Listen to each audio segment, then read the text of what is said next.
Hola, ¿qué tal? Excelente tarde a todos y todas. Muchas gracias por acompañarnos nuevamente en esta transmisión, en este webinar que organizamos mensualmente para la comunidad de Iztacala y público en general. Y el día de hoy tenemos una ocasión muy importante a conmemorar, que es el Día Mundial del Prematuro, que se celebró el pasado 17 de noviembre. Y estaremos platicando sobre esta temática y sobre todo sobre la retinopatía del prematuro, así como las características de los infantes prematuros, para poder hablar también a su vez de todo el proceso de discapacidad visual y probablemente algunos otros tipos de áreas del desarrollo que se pueden llegar a presentar en los infantes con estas condiciones. Para dar un preámbulo de este tema, la Organización Panamericana de la Salud ha establecido como importante brindar atención y cuidado a los prematuros como parte de sus derechos, y menciona que cerca de 30 millones de bebés nacen de forma prematura por año en el mundo, y de estos aproximadamente 1.2 millones nacen en la región de las Américas. Esto implica que además es parte de las actividades profesionales que tendremos como optometristas que desempeñar para el manejo apropiado de la intervención de los pacientes prematuros. Se ha establecido que los bebés prematuros no alcanzan el peso adecuado y están expuestos a enfermar y requieren de atención especializada y cuidados para sobrevivir, crecer y desarrollarse de forma saludable. Una importante proporción de ellos muere o presentan complicaciones que por no recibir la atención oportuna o de calidad, y además generan secuelas graves, por lo que hay que brindar un cuidado y atención necesario, no solo porque es un derecho, sino porque es responsabilidad tanto de los padres como de todos los cuidadores, y además de todas las áreas o disciplinas de la salud que estamos comprometidos con el manejo de los bebés prematuros. Pues bueno, pues le damos la bienvenida a la maestra Cecilia como parte de este trabajo que coordinamos en conjunto mes a mes. Bienvenida, maestra Cecilia, buenas tardes. Hola, maestra Eva, bonita tarde para todas y todos quienes nos están viendo por esta transmisión en Zoom, y también a nuestros amigos que nos siguen por Facebook Live. Pues bien, el día de hoy tenemos a dos compañeras que nos van a estar platicando desde su perspectiva cómo ven toda esta condición de los prematuros, ¿no? Y bueno, pues entonces en esta ocasión quisimos trabajarlo en esta mesa para poder intercambiar ideas. Entonces, el día de hoy quisiera les voy a presentar a la licenciada Laura Partida. Ella es licenciada en Enfermería y Obstetricia, egresada de la ENEO de la UNAM. Cuenta con una especialidad en neonatología y también ella es consultora de lactancia por APROLAM. Tiene una maestría en Administración Hospitalaria y Salud Pública, es egresada del IESAP. Actualmente trabaja en el Hospital General Dr. José María Rodríguez, que es el Hospital Regional de Ecatepec. Ella está encargada del programa de lactancia materna, también es cosmetóloga y también cuenta con un spa. Licenciada Partida, bienvenida. Le damos la palabra a la maestra Eva para que nos haga favor de presentar a la maestra Sol Espíndola. Y además también tenemos obviamente la parte importante de la participación de la optometría, y en representación de esta área tenemos a la licenciada en optometría Nancy Sol Espíndola Romero. Ella es egresada del Instituto Politécnico Nacional. Además, labora desde hace ya varios años en el Hospital Conde de Valenciana, es responsable del área de baja visión de este hospital, y además ha participado con nosotros en muchas de las actividades académicas que realizamos, entre ellas el Diplomado de Intervención Temprana, precisamente en atención a los pacientes pediátricos con discapacidad visual. Les damos la bienvenida a ambas, licenciada Laura, licenciada Nancy Sol, bienvenidas, muchas gracias por estar con nosotros y por participar este día en esta actividad académica. Gracias. Muchas gracias. A ustedes. Bien, pues vamos a empezar entonces con esta mesa de intercambio de opiniones, experiencias y comentarios. Y nos gustaría iniciar con la licenciada Laura. Si podría platicarnos desde su experiencia, desde la enfermería, ¿cuáles son las causas principales que generan que los infantes nazcan de forma prematura? Bueno, hay muchas causas. Una de ellas, por ejemplo, es hijo de padres adolescentes o hijos de madre añosa. También hijos de madre fumadora. El tabaco tiene mucho que ver. Las infecciones de vías urinarias también.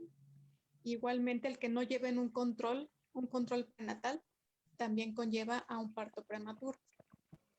Obviamente sí podemos pensar en diabetes mellitus, en obesidad. Todo esto son factores que conllevan a partos prematuros. Igualmente podemos ver si son multigestas, embarazos gemelares o trillizos, que son múltiples, embarazos múltiples. También esto conlleva. Si la paciente tiene un trabajo muy rudo, que sea muy pesado, tiene que ver si tiene mucho esfuerzo, y esto conlleva a que se adelante el parto, sea un parto prematuro, o algún accidente también. Eso son varios factores lo que conlleva, pero sí es muy notorio las enfermedades que les acaba de decir, como la diabetes, la hipertensión, los embarazos múltiples, y sobre todo adolescentes. Obviamente estos son los signos de alarma también del embarazo. Ahí viene, por ejemplo, el sangrado. Esto es como placenta previa. Estos sangrados conllevan a que pues se adelante el parto. Obviamente estamos en una ciudad que se maneja con mucho estrés. El estrés, ya sea laboral o ya sea familiar, porque ahí puede entrar todo el ambiente, tanto de la familia, del propio trabajo y de uno mismo. El estrés también tiene mucho que ver. Igualmente, si estamos hablando del tabaquismo, va de la mano también con drogas. Si la paciente está ingiriendo drogas, o sea, tabaco, drogas, alcohol, la cocaína, y todo esto, pues, podemos sumarle más, ¿no? Como la anfetamina y algunas otras sustancias más, que pueden desarrollar todo esto. Y ya había mencionado también la obesidad, ese es otro punto muy importante. Estos desórdenes alimenticios tienen mucho que ver. Muy bien, muchísimas gracias, licenciada. Maestra Espíndola, ¿cómo usted considera que nosotros como optometristas deberíamos de avanzar un poco hacia esta información de la prevención? A lo mejor de repente es, pues yo, ¿cómo le voy a decir, no? Que se cuide si yo soy optometrista, y cómo poder dar como este consejo de la parte de los prematuros, ¿no? Cómo poder evitar o manejar hacia la prevención. ¿Usted qué consejo nos daría para que como optometristas podamos dar estos datos de prevención? Vamos desde el paciente llega a mí, de todo este grupo de pacientes, adolescentes, pacientes para algunas mujeres con algunas enfermedades metabólicas, demás. En el momento de que nosotros platicamos con ellos en la consulta, podemos dar este consejo en fuma. Normalmente siempre preguntamos en una consulta si fuman, si consumen alcohol, y si están en etapa reproductiva, podemos dar la asesoría. Y por supuesto que recomendarles que asistan a una valoración médica si están pensando en ser padres, ¿sí? Porque esta parte de donde se está iniciando el cuidado de la mujer, previo incluso a que tenga un embarazo, el cuidado durante el embarazo, también nos va a hacer que reduzcamos mucho este riesgo de poder tener niños prematuros. Entonces, a veces es increíble, pero algunas propagandas o cajetillas de cigarrillos, viene ahí la leyenda, pero pareciera que es un caso omiso, ¿no? Pareciera a mí no me va a pasar, Pero es increíble que nosotros como parte del sistema de salud les comentamos al paciente y les puede dar la espinita y entonces a lo mejor cuando van a su valoración médica, ay, ¿cómo ve que fui por los lentes y me hicieron este comentario? Y el médico dice, sí, en realidad si fumas tienes mayor riesgo de tener un hijo prematuro o con cataratas o con todas las complicaciones que sabemos, ¿no? ¿Sí? Entonces sí es importante que no se limiten a que porque somos optometristas y adaptamos lentes, no vamos a dar un consejo de prevención más allá. Perfecto, muchísimas gracias. A mí me gustaría regresar un poquito en la parte que mencionó la licenciada Laura con respecto a los signos de alarma. Había mencionado que uno de estos signos, que de hecho considero que son los más, es el más importante de todos, es el sangrado, sobre todo el sangrado persistente, ¿no? El sangrado que ya lleva varios días y que además no es esperado ya en cierto periodo del embarazo. La otra parte sería seguramente dolor abdominal, el cansancio, fatiga crónica, el aumento de la tensión arterial, probablemente por ahí la glucosa también elevada, este tipo de cuestiones. Cuando una mujer embarazada presenta este tipo de signos, ¿qué es lo que debe de hacer? ¿Cuál es la acción rápida, pronta y oportuna que debe de realizar para evitar algún tipo de complicación grave durante el embarazo?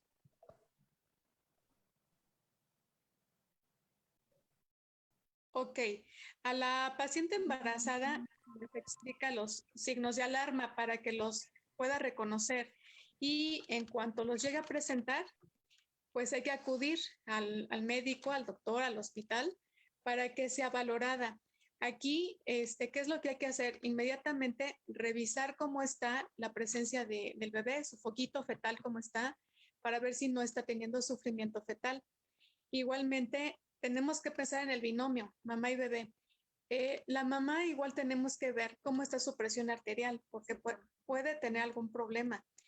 Aquí igual tenemos que ver todo su entorno, una historia clínica y tenemos que ver si toma algún medicamento. Ya lo estaban mencionando ahorita, si es diabética, si es hipertensa, pero hay que ver por qué es ese sangrado. Principalmente en el primer trimestre es cuando hay más peligro. Hay que observar qué está presentando. Puede presentar edema en sus piernas, en sus pies. Si empieza a ver estos signos, tiene que acudir precisamente para cuidar la vida del bebé y de la mamá. Ahora, aquí también hay que revisar si tiene dolor en el abdomen, el líquido, si tiene salida de líquido, qué cantidad es, de qué color es. Igualmente puede ser que presente flujo vaginal. Igualmente se puede llegar a presionar. Aquí hay que verificar el color y la consistencia. Cuando acude a la consulta al médico, va a revisar su cervix, si está reblandecido, cómo es la cantidad de líquido, cómo está el foquito de la frecuencia cardíaca del bebé. Y cuando se revisa el cuello del útero, ¿qué es lo que van a ver? Si está reblandecido y si está dilatada. Aquí se revisa por medio del tacto cómo está la dilatación de mamá. Si ya está presentando contracciones, con qué intensidad, con qué frecuencia, para estar valorando cómo se está desarrollando todo esto. Es importante que se acuda. En cuanto llega mamá y se llega a detectar todos estos síntomas, el personal de salud damos un aviso. Tenemos que sonar la alerta de código. Es un código para que todo el personal capacitado nos tenemos que acercar desde enfermería, médicos, cirujanos, obstetras, el pediatra, neonatólogos, anestesiólogos, trabajo social.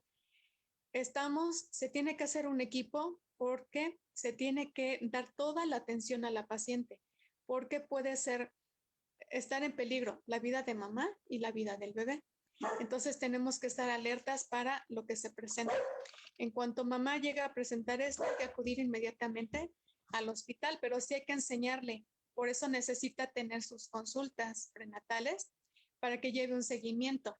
Y por lo mismo, darle la capacitación desde un principio, llevar este control del embarazo para que sepa cómo se tiene que desarrollar, cómo va cambiando su cuerpo, cómo se desarrolla el bebé y que sepa siempre sus signos de alarma del embarazo, porque si los presenta, pues sí hay que acudir para que sea valorada y atendida a tiempo.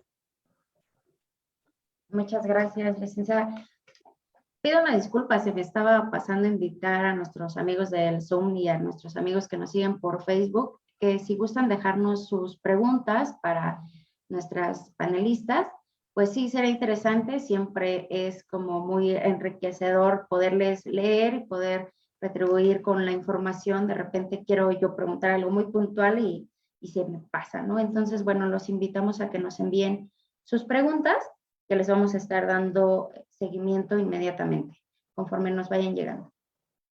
Maestra Sol, fíjese que ese ratito hacía un comentario justo de las cajetillas, ¿no? Y a mí me daba como risa porque en algún momento yo escuchaba esta parte como que pareciera que lo tomamos tan a broma, ¿no? Que ahora pareciera que es mejor hasta coleccionarlas, ¿no? Donde de repente la gente decía, esta no la tengo, ¿no? O sea, realmente podríamos preguntarnos si este tipo de imágenes generan una conciencia real, ¿no? Yo creo que hay otras ciertas medidas que han funcionado muchísimo más, como el restringir, aquí no se puede fumar, y entonces a lo mejor andamos en la fiesta y, ¿no? Y entonces antes era como, pues lo saco y aquí me lo fumo, pero si ahora dices, a ver, salte ahorita que es un chorro de frío y me voy a perder la canción que está, y ese tipo de medidas, entonces realmente podemos minimizar este tipo de cosas.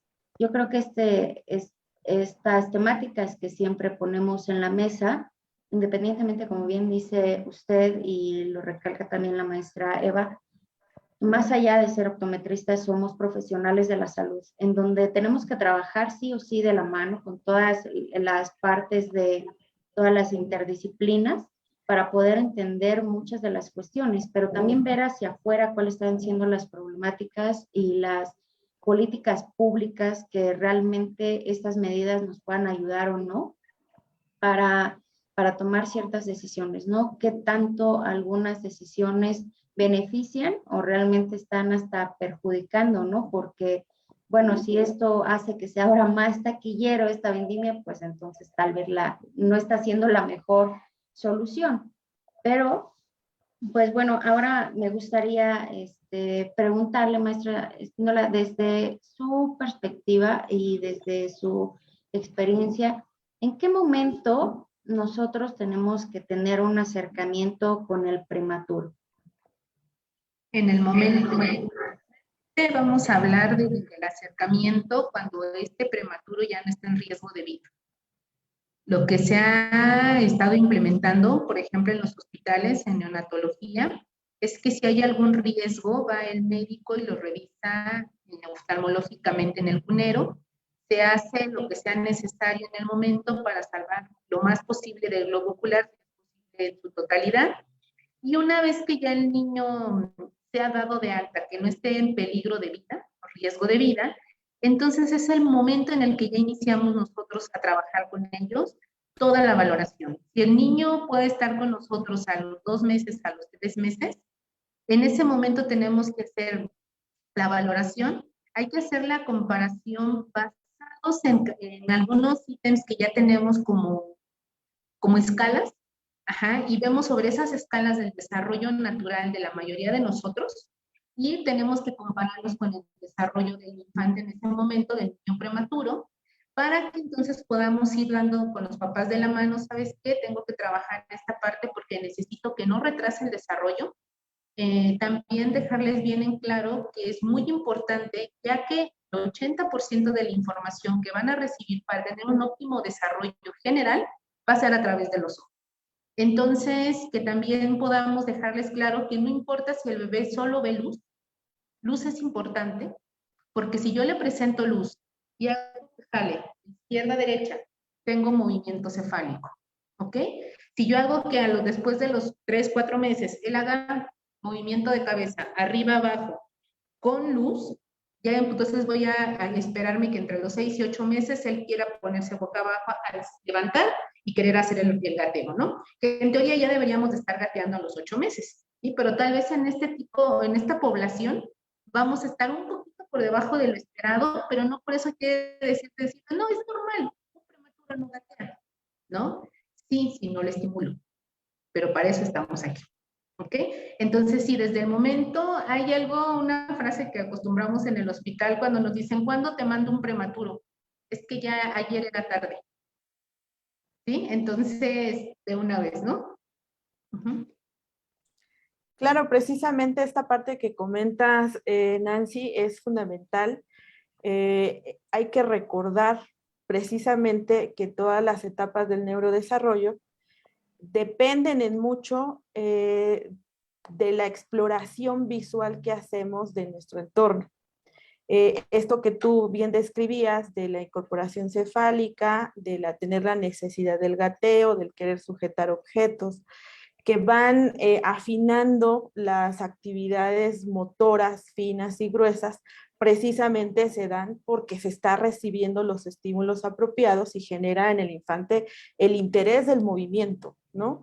Entonces, esta parte es fundamental y evidentemente la intervención temprana y multidisciplinaria del infante prematuro es prioritario para que aseguremos de alguna manera que este desarrollo se lleve a cabo en tiempo y forma y no esté tan desfasado de lo que podríamos comparar con un niño que no tiene ningún tipo de alteración visual, ¿no?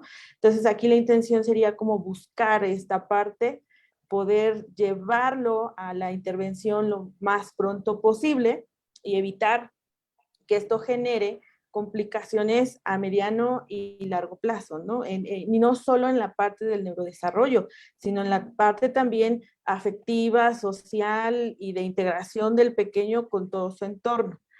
Me voy a regresar un poquito porque también creo que la parte de vista del área de la enfermería es prioritaria y me gustaría aquí que nos platicara la licenciada Laura cuáles son las características o más bien las recomendaciones que tendrían que llevar a cabo los papás de infantes prematuros para el cuidado adecuado de sus bebés dentro del área hospitalaria cuando todavía están en esta fase en la que se requiere el trabajo clínico para asegurar que ya están fuera de riesgo porque a lo mejor todavía no pueden tener la madurez respiratoria apropiada y obviamente cuando ya llegan a casa, ¿no? ¿Cuáles son esas medidas que se deben de considerar oportunas en el cuidado del infante prematuro? Sí, bueno, hay muchos cuidados. Uno de ellos es muy importante el lavado de manos. El lavado de manos se tiene que hacer antes de entrar al hospital, sanitizarse, antes de entrar a donde están los bebés prematuros, el familiar, el papá o la mamá, sobre todo la mamá, tiene que entrar con una bata estéril, con un gorro quirúrgico, con sus manos, otra vez se tiene que volver a lavar para que se pueda acercar. Pero es muy importante el lavado de manos correcto, no es nada más mojarse las manos. Les tenemos que enseñar que se laven muy bien las manos y que aprendan, porque ese lavado de manos tiene que seguir en casa. Bueno, es muy importante porque este lavado de manos va a evitar que estemos metiendo también más complicaciones con el bebé. Por eso insistimos que se laven sus manos para evitar la propagación de bacterias o virus, porque no, ya hay mucha complicación con la prematurez y todavía llevarle un regalito, pues no. Entonces sí es importante. Y bueno, se debe de evitar el contacto con personas que puedan transmitir infecciones. Recordemos que estamos en pandemia, entonces todavía hay que tener más cuidados. Debe de ser siempre, siempre, siempre un cuidado. A los bebés, no solo los prematuritos, todos los bebés que están internados tienen que ser cuidados de esta manera, con toda la higiene adecuada.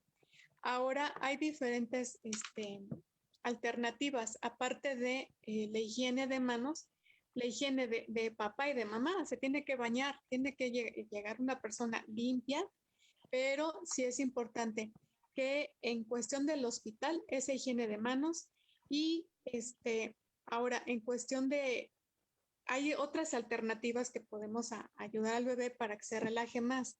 ¿Qué otro cuidado? En casita, tener siempre un termómetro a la mano, porque la termorregulación de un bebé es muy importante. Cuando es un prematurito, no tiene la suficiente grasa en su piel es mucho más delgada que de un bebé de término. Entonces, incluso cuando nace el bebé, su piel es tan delgada que tenemos que meterlo en una bolsita de plástico para que se guarde ese calor. Ese calorcito tiene que guardarse porque si no pierde calor. Ahora, eso es en cuestión de en cuanto nace, pero por eso los prematuros, la mayoría los tenemos en incubadoras, porque por la incubadora le va a estar dando ese calor que necesita el bebé. ¿Cómo va a subir de peso un prematuro? No teniendo esfuerzo, no teniendo pérdidas.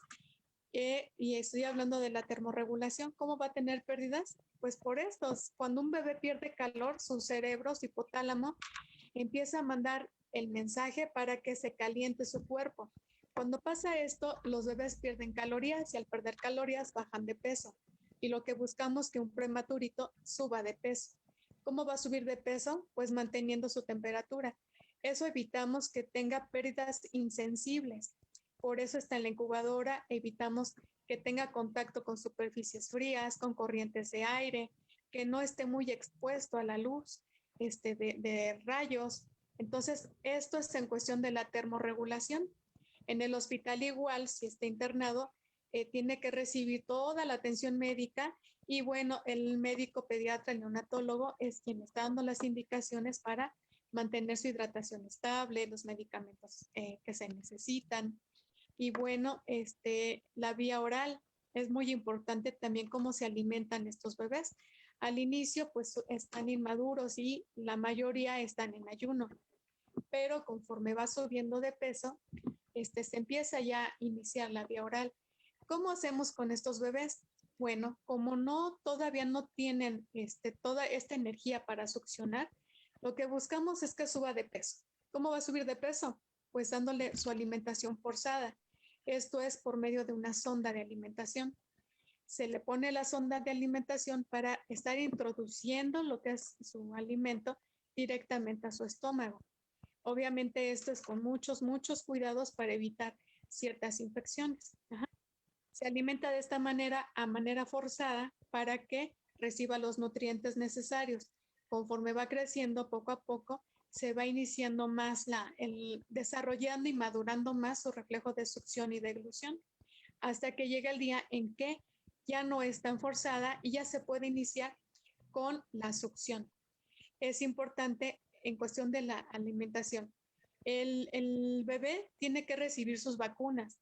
Mientras está hospitalizado, no va el servicio de vacunas directamente a vacunarlo, pero en cuanto sale, ya tiene que recibir sus vacunas. Por eso mamá recibe desde que está en el área de recuperación la visita del servicio de tamiz y yo creo que se va a hablar más adelante de tamiz, me imagino.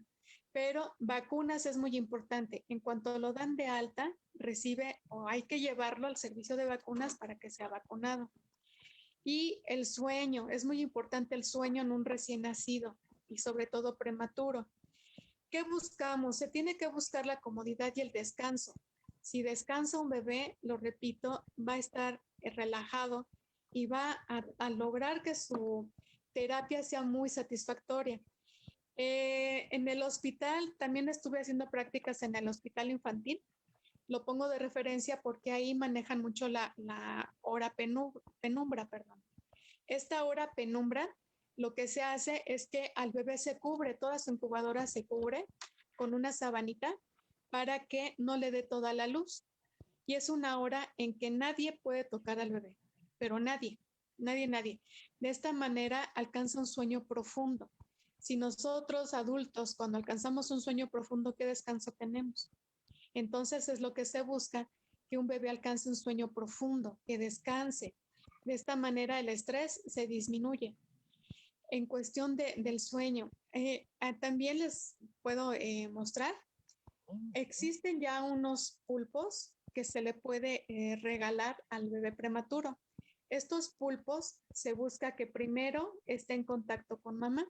Cuando está con mamá, se le impregna el aroma de su mamá. No el aroma de perfumes ni lociones, no. El aroma de mamá es muy importante. El bebé conoce el aroma de mamá y sobre todo si el pulpo lo coloca precisamente en sus pezones, el pulpo se va a impregnar del aroma del pezón de su mamá. Resulta ser que en la areola, aquí en esta parte, tenemos los conductos de Montgomery. Estos, si recuerdan cómo es su pezón, se ven como unos granitos de acné, como si fuera acné. Estas bolitas secretan el aroma del líquido amniótico. Entonces, si yo dejo cerquita el pulpo de los senos de mamá, se va a impregnar ese aroma. Cuando este pulpo lo dejo cerquita de mi prematuro va a agarrar el pulpo y por la mayoría agarra el tentáculo. Se agarra del tentáculo y esto simula, si vemos la figura, simula el cordón umbilical.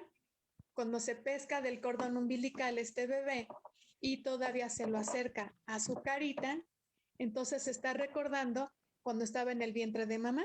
Recuerda su casita, esos 9 meses, 7 meses que estuvo en la pancita de mamá. Entonces va a estar más tranquilo. Esto baja todavía más el estrés. En algunos casos pasa que si no tienen el pulpito, con que un ratito mamá se deje un pañuelito, un trapito, que le deje ese trapito cerca, el bebé se relaja más. Pero sí hay que buscar que el bebé no esté estresado. Y hay diferentes maneras. Eso hablo en cuestión del sueño. Ahora, en cuestión de higiene, un bebé prematuro tiene que ser tratado con mucho cuidado. La piel del bebito es muy delgada, lo repito. Entonces, puede ser, es tan delgada la piel del bebé, si podemos ver estas capas, esta es una capa normal, pues esto divídanla 3 veces más chiquita a la piel de un prematuro. Por eso tenemos que cuidar mucho que no sude, que no reciba tantas agresiones, porque su piel rápidamente pierde. Aquí tenemos los líquidos, se está hidratada nuestra piel. Entonces es muy fácil que pierda humedad, por eso hay que cuidar mucho la humedad de un bebé. En cuestión de la higiene es igual, tenemos que evitar tener contacto con alcoholes o algunas otras sustancias que incluso lo puedan quemar. Debemos de tener muchos cuidados porque cuando están internados, pues obviamente tienen muchos accesos venosos y son catéteres periféricos que a veces son umbilicales, muchas ondas. Entonces, todas estos tratamientos que hacemos, hay muchos pegamentos que está en su piel. Entonces, tenemos que cuidar su piel porque si llegamos a jalar esa cinta, se puede venir la piel del bebé. Así de fácil, ¿eh? La puede perder. Entonces, debemos enseñarle a papá, mamá que cuando visite al bebé, cuide mucho sus accesos porque se puede arrancar y puede perder parte de su piel.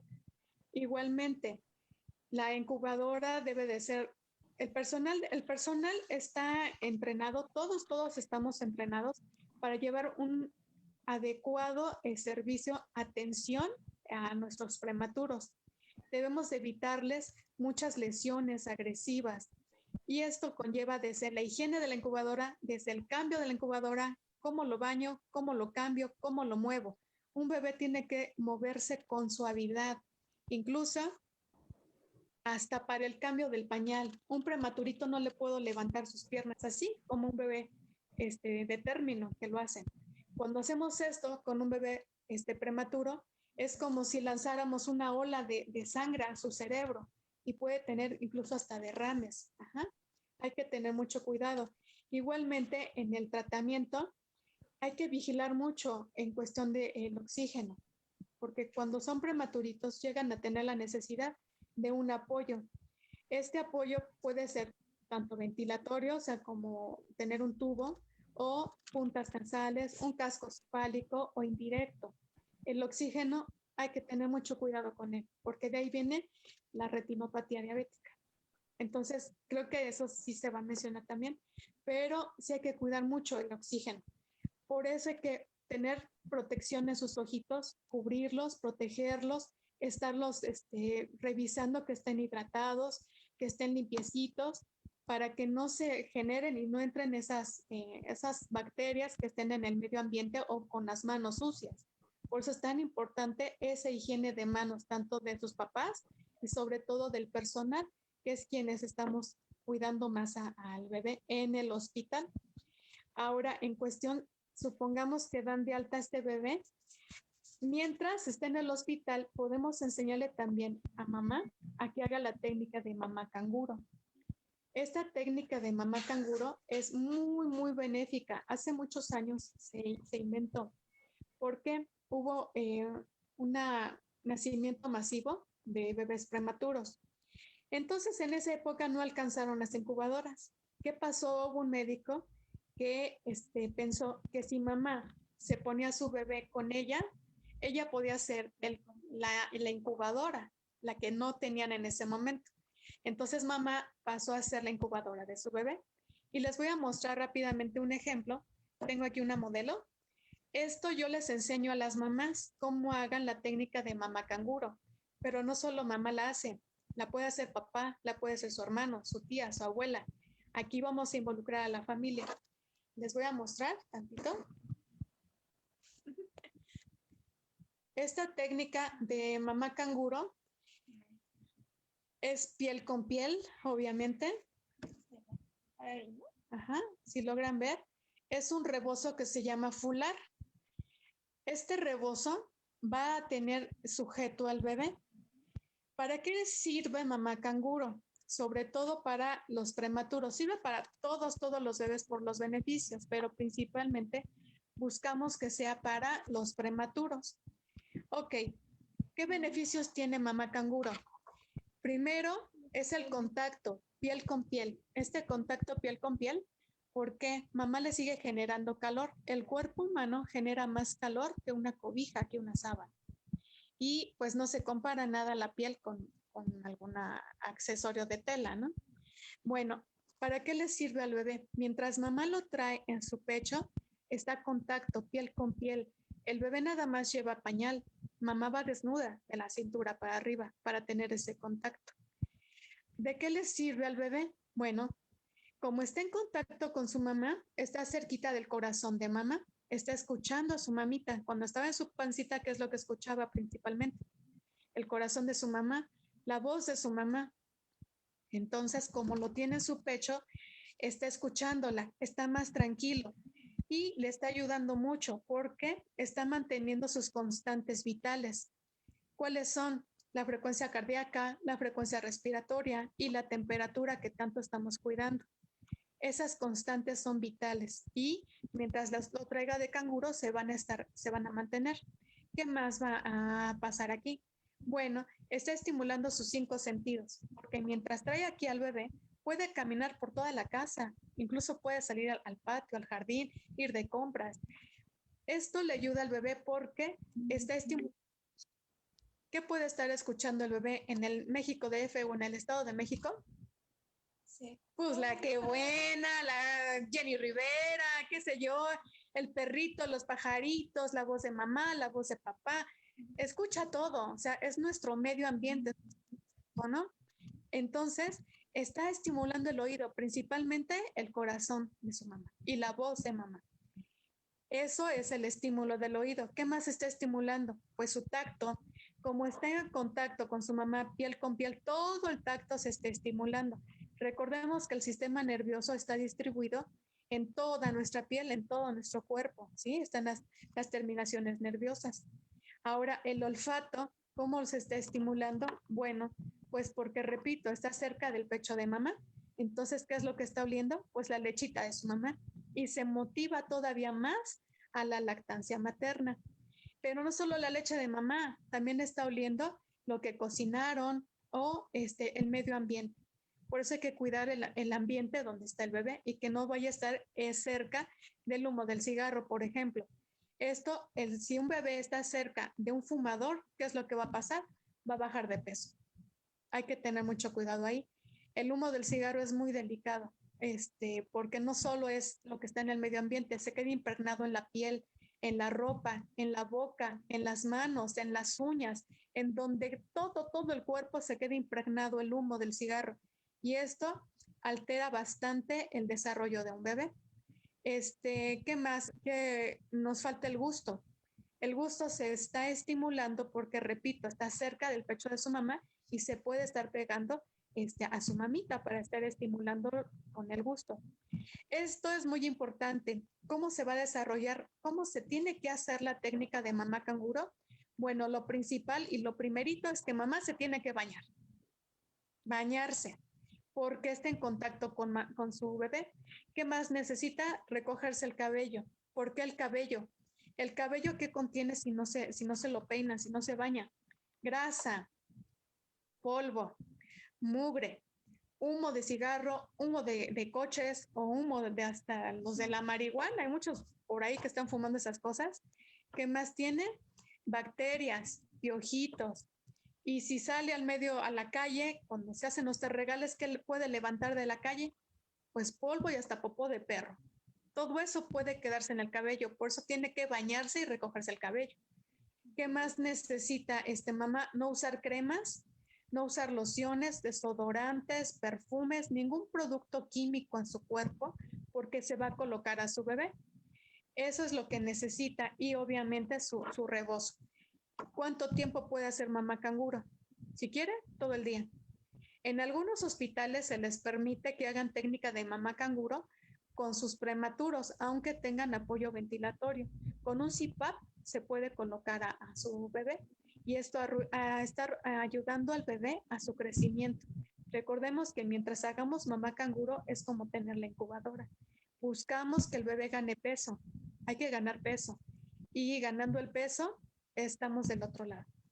Eso es en cuestión de que el bebé esté relajado, que esté tranquilo. Sí, lo repito, hay que involucrar a la familia, toda la familia hay que involucrarlos porque a veces como lo ven chiquito le tienen miedo.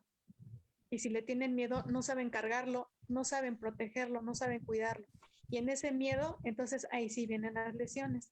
Por eso hay que enseñarle a papá, a mamá, a los hermanos cómo se debe de cargar al bebé. Esta técnica de mamá canguro, espérate, es muy segura porque puedes sueltar a tu bebé. Si lo soltamos, incluso si ven, no se cae. No se cae.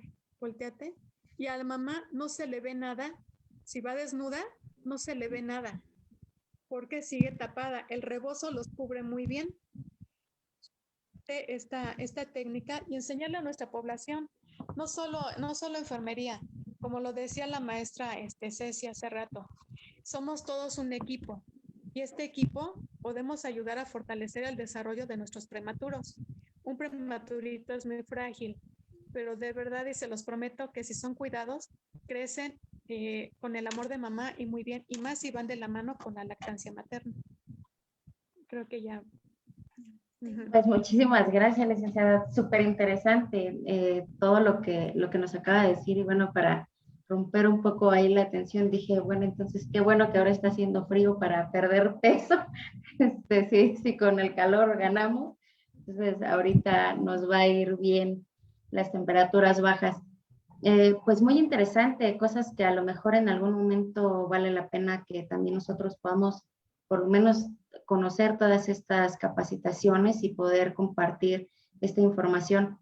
Maestra Sol, ya nuestros amigos nos están empezando a dejar algunos comentarios, tanto aquí en Zoom como nuestros amigos de Facebook, y nos dejan una pregunta en particular, que a partir de cuándo se puede realizar el test de Bruckner. Y bueno, aquí yo le quisiera agregar a la pregunta, no solamente de Bruckner, sino más enfocado al prematuro, dependiendo evidentemente las la edad y todo cuando nos llega, porque desafortunadamente, como bien decía, ¿no? ¿Cuándo nos tiene que llegar? Ayer, ¿no? De repente siempre ya nos llegan tarde, pero bueno, dependiendo de esta edad, usted nos podría ir diciendo así como para generar un cuadrito de hacer mi tarea, según la etapa, ¿qué pruebas serían como las convenientes para poder realizar a nivel optométrico? Ok, la primera, reflejos pupilares, ¿no? Eso lo pueden hacer desde el cunero, hacen reflejos pupilares, hacen el reflejo de Bruckner y vemos, ¿la pupila reacciona o no reacciona? Ok, desde ahí ya tenemos datos.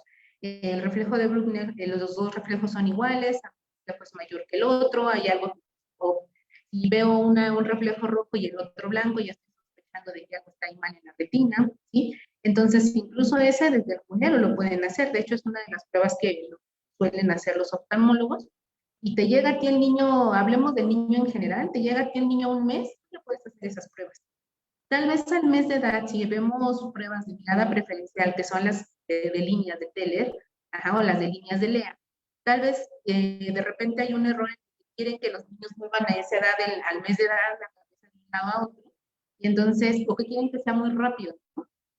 Hay que tomar en cuenta, como les dije hace rato, tenemos como escalas ya de desarrollo, en qué momento hacemos movimiento, control cefálico, movimiento de cabeza, las reacciones que pueden tener, pero en realidad al niño te llega a tu consultorio al mes tú ya puedes hacer pupilares, reflejos pupilares, tú ya puedes hacer el reflejo de Bruckner, tú ya puedes hacer mirada preferencial, solo tienes que saber qué estás esperando. Por ejemplo, ya quienes pueden hacer el tambor optocinético sin mayor complicación, ¿sí? Sí, pero no esperen a que tengan movimiento de ojos y cabeza, ¿no? Porque de repente, pues no va a ser porque todavía no estamos en esa etapa del desarrollo.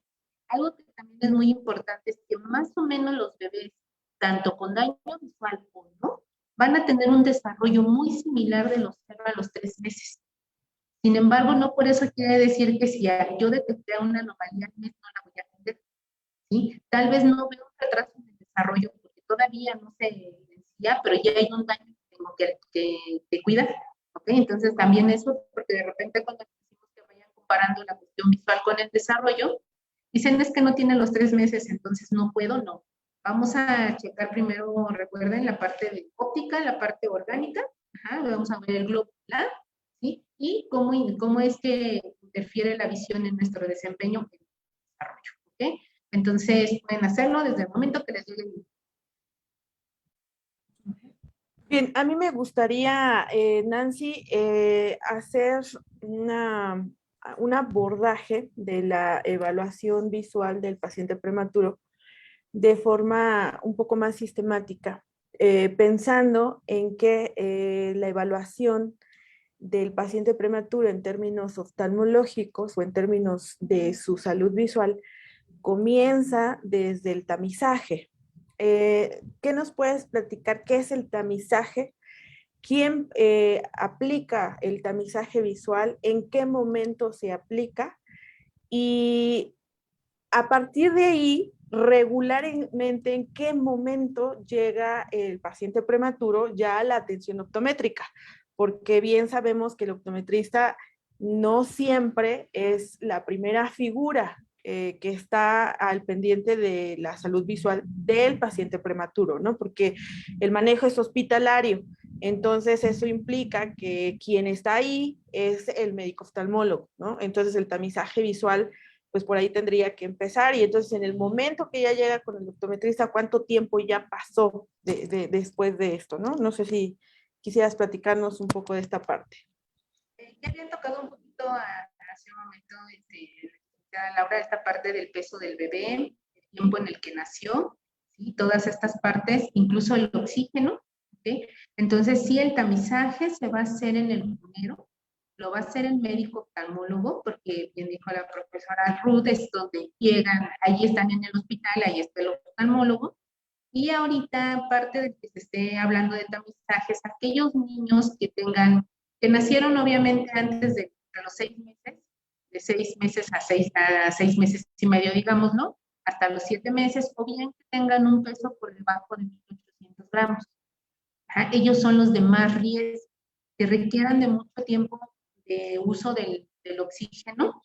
Esto, ahorita ya hay mucho trabajo que se ha hecho sobre los prematuros, incluso la regulación de oxígeno, de qué cantidades les van dando y como que van reduciéndoles la dosis, ajá, de oxígeno hasta que tengan que quitárselo. Esto ya habíamos dicho en principio, tiene mucho que ver con la parte de primero la vida, ¿ok? Entonces, ya van regulando el oxígeno porque se había visto que, pues bueno, el ojo estaba como en la luna de miel cuando recibía tanto oxígeno y al momento de que se lo quitaban de golpe, ya no recibía ese oxígeno y empezaba a crear vascularización y eso empezaba a hacer que se crearan daños en la retina y van para abajo la retina, ¿no? Ajá, entonces ya todo esto es una regulación que se va dando de la mano. Una vez que el médico detecta si hay alguna alteración que trabajar, desde que sí, va a depender mucho del hospital, la técnica que tengan y la experiencia que tengan con cada caso, pero pues puede ser que algunos niños les aplican láser, algunos niños les dan crío, algunos niños incluso les ponen antiangiogénicos, si requieren la cirugía por desprendimiento de retina, algunos de ellos y aparte requieren alguna cirugía de catarata, y una vez ya ahorita que terminan todo este proceso, muchos de los médicos oftalmólogos pediatras ya le sugieren a los papis que tienen que ingresar a un área donde está rehabilitación, tanto rehabilitación en estimulación temprana como rehabilitación visual, y que ahí es donde los recibimos nosotros. También esta parte ya ha crecido mucho, en donde ya les dicen, mira, tienes que buscar un optometrista que se especialice, por ejemplo, en baja visión o que se especialice en niños, porque tienen el material y el conocimiento para poder darle la atención a tu bebé y que te lleven de la mano junto con las terapias, ¿no? Hay ocasiones en que dentro del proceso del niño en el nacimiento no hubo necesidad más que de vigilarlo oftalmológicamente. Otras cosas te lo mandan para saber si ese niño requiere de ayudas ópticas, en este caso los lentes, ¿no? Algunos de ellos van a generar algunas ambliopías a muy corta edad, ¿sí? Entonces, pues para que no tengamos casos de ambliopía porque uno está miope, otro no, o que tengan diferente graduación en cada ojo, y es el momento en el que nos los van a mandar a como optometristas para poder hacer ese abordaje. También algo que nos mandan muy comúnmente es, por ejemplo, si tienen un APGAR bajo, ¿sí? Entonces, más o menos en la calificación APGAR, el tamizaje, sale por debajo de 7, entonces ya ven que toman el APGAR y se esperan 5 minutos, vuelven a tomar, pero la segunda toma es 7, ya pueden sospechar de que puede tener algunos retrasos, algunas anomalías en el desarrollo de ese niño. ¿Sí? Si está del 7 para arriba, es poco común que desarrollen alguna anomalía para ítems del desarrollo, pero en una de ellas, pues bueno, primero la parte visual, porque recordamos que aquí empieza la visión, pero en realidad con lo que vemos es con el cerebro, ¿no? Que esta parte de la integración visual esté funcionando adecuadamente, ¿sí? Que esta parte donde no tengamos algún riesgo o retraso en el desarrollo por algo neurológico ya, y que vayamos de la mano incluso con el estimulador. Ya, es más, muchos estimuladores, muchos maestros de educación especial, muchos especialistas en estimulación temprana le dicen, oye, te sugiero que vayas con un optometrista porque te va a decir cuánto ve tu bebé, cómo lo está viendo y cómo tengo que trabajar con la visión en estimulación, ¿no? Entonces ya estamos como, yo creo que esto viene de los últimos 5, 7 años hacia acá, donde ya figuramos como un especialista que somos de suma importancia en la parte del desarrollo visual. Entonces, si bien no nos están llegando tan temprano, pero por lo menos nos llegan a los 3 meses. O sea, la mayoría yo creo que me han estado a mí llegando cerca de los 3 meses, cuando los bebés ya están en, como les digo, ya listos para que trabajemos nosotros. No sé. Es de suma importancia el tiempo, ¿no? El tiempo y sobre todo la anamnesis, yo creo que es como nuestro meollo de toda la información. De repente nos da como miedo preguntar, ¿cómo se lo pregunto? Y si tuvo esto o si consume aquello, y entonces este miedo, ¿no? No sé, maestra, por ejemplo, también de repente nosotros queremos hacer como receta de cocina, ¿no? Pues a mí me enseñaron que a todos de preferencia hay que checarle los reflejos, ¿no? Y entonces, bueno, todo esto de repente como yo también como mamá soltar algo tan pequeñito que es mío, y sobre todo si fuimos primerizas y justo es prematuro y toda esta condición, yo creo que justo hoy nos faltó una psicóloga o psicólogo en esta mesa, ¿no? Para poder cerrar todas estas ideas en donde podemos realmente, donde necesitamos como de toda esta atención para un prematuro, porque bueno, finalmente no es un tema fácil, no es algo que solamente se lo podamos dejar al médico, a la enfermera. De primera instancia sí, como que le dejamos la papa caliente, pero ya después, ¿qué pasa con toda esta condición, no? Algo que hemos ido platicando en algunos otros espacios es cómo es el impacto de la familia, ¿no? La licenciada Laura nos invita a que todas y todos tengamos como contacto con esta cosita tan pequeñita, en donde perdamos como este miedo,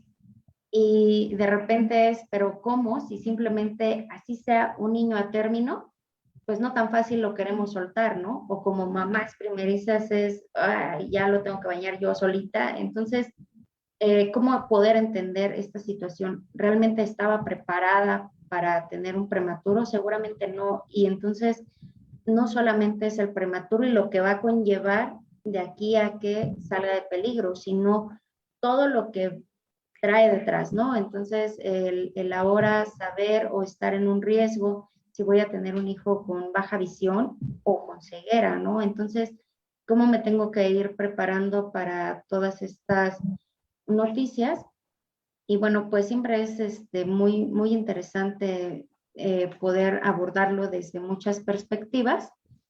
Y nos gustaría, maestra Laura, hacerle una pregunta que nos dejan nuestros amigos de Facebook en relación a la temperatura, ¿cuál sería la adecuada en una incubadora para un prematuro? Y aquí me gustaría agregar algo muy importante que nos comentaba la maestra Sol, de la relación del oxígeno, ¿no? O sea, para nosotros siempre ha sido como, no es tanto el problema que un niño sea prematuro, sino estas mediciones del oxígeno, ¿no? Entonces, ¿nos podría contar un poquito ahí brevemente de cuál sería la temperatura y cómo es esta regulación del oxígeno?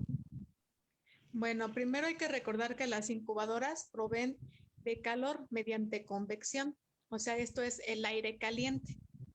Esto es disminuyendo el gradiente de la temperatura entre el ambiente y el recién nacido. Siempre que sea posible, debe haber una cuna disponible previamente calientita antes de meter al bebé, y más o menos la temperatura es entre 34 y 36 grados en la incubadora. Pero también es importante que siempre tengamos un termómetro digital en casa. Cuando tengan a su bebito en casa, es importante la temperatura. Son signos de alarma del recién nacido. La temperatura, si tiene menos de 36 grados, 36,5 en casa o mayor a 38, entonces está diciendo o mi bebé se está enfriando o ya tiene alguna infección, y eso se manifiesta por medio de la temperatura elevada.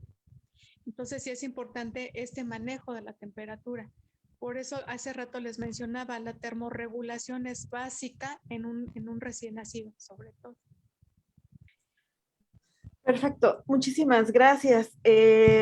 Y aquí me gustaría anexar una pregunta que nos están haciendo para ti, Nancy, con respecto al diagnóstico diferencial. Nos preguntan cómo se realiza el diagnóstico diferencial entre la retinopatía del prematuro y un retinoblastoma. Bueno, eso cuando se hace el reflejo de Brunner vemos una mancha y hacer diagnóstico de cosas, ¿no? Primero catarata, retinopatía del prematuro, bueno, desprendimiento de retina o retinoblastoma. La realidad es que las características físicas de los tres son diferentes. ¿Sí? Entonces, obviamente, si aún así tienes algún... no es lo mismo ver como el desprendimiento de retina, esta parte donde ves la retina hacia el frente, los vasitos sanguíneos, toda esta, donde simplemente se ve, no sé cómo hacerle la referencia, como una cortina corrida, ¿no? Como una cortina que está como en el viento caído. Ajá. A un retinoblastoma que sí ya se ve ahí pues una masa. igual vas a ver los vacitos sanguíneos, la retina blanquecina, pero se ve la marca. Si tienen dudas, obviamente, digo, esta parte ya le corresponde a un retinólogo, ya con un retinólogo, para que pueda hacer el diagnóstico. Bueno, ya el diagnóstico certero, normalmente, digo, lo pueden ver, así que el ojo clínico lo pueden ver con la valoración de fondo de ojo, pero se pueden hacer estudios complementarios, normalmente piden un ecografía. Ajá, entonces, es como se va a poder diferenciar, y obviamente el tratamiento es totalmente diferente, ¿no? Mientras que si es un retinoblastoma es que sí, que dijimos hace rato, ayer ya era tarde, antier, ya era tarde, entonces rápido, y eso es oncología, y hay que dar tratamiento, y ahí ya tendrá que ver un manejo oncológico oftalmológico, y una vez que el niño, volvemos lo mismo, primero la vida, una vez que ya el niño ya ha terminado el tratamiento, ya se va a definir si lo vemos nosotros como topometría o si hubo necesidad de que tuviesen que tratar a los dos ojos en una enucleación. Entonces, la referencia hacia centros de estimulación integral. ¿Sí? Entonces, sí, ya esto tiene que ser con la clínica, lo que es el diagnóstico diferencial, ¿no? Y pues la carta es de la parte anterior. Eso rápido lo podemos ver. Claro, y además, como bien comentaba Cecilia, la anamnesis es sumamente importante, ¿no?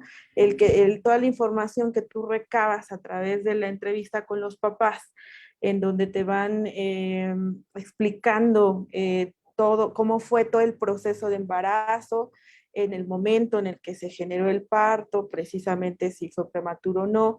Entonces te va permitiendo juntar todas las indicadores clínicos que después tendrás que evaluar y determinar con la parte ya visual, ¿no? De las funciones visuales que tú esperas que tengan los pacientes a esa edad, conforme te llegan a consulta, ¿no? Y entonces, evidentemente, el retinoblastoma, a partir de qué edad se estaría presentando, a diferencia, por ejemplo, de la leucocoria en el desprendimiento de retina provocado por la retinopatía del prematuro.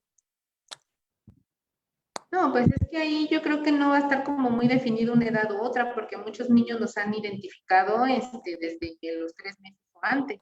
Uh-huh. Pues, lo que sí es que, por ejemplo, si tiene el niño 2 años y ve una mancha blanca y no es una catarata, o sea, no se nota que es cristalino, pues ahí sí, ¿no? Entre el desprendimiento de retina y el retinoblastoma, pero yo empiezo a sospechar de otras cosas. Si no hay antecedentes de papás con vías muy altas, con síndromes que sean característicos de desprendimientos de retina a cortas edades, ¿sí? Entonces hay que diferenciar, pero bueno, no, normalmente si el paciente tiene 8 meses, tiene 2 años de edad y ves ahí el puntito blanco en la retina, algo en la retina, pues lo más seguro es que no sea retinopatía del prematuro, ¿no? Y empiezas a sospechar de otras cosas. Exactamente, sí. Sí, muy bien, Nancy, gracias. Adelante, Ceci.